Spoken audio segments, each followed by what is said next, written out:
Hey guys, today I'm gonna show you how to adjust your dehaze in the Photoshop mobile app. But before I get into that, I wanna say one thing.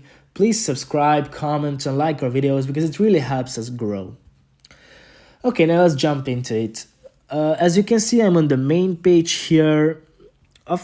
Here we're gonna click on this blue icon at the top called Photo Editor. Here we have to choose a photo to edit. I'm going to choose this random one. After that, there are some buttons at the bottom.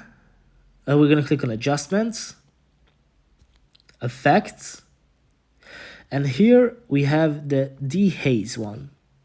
Here we have this thing to adjust. You can play with it as much as you would like.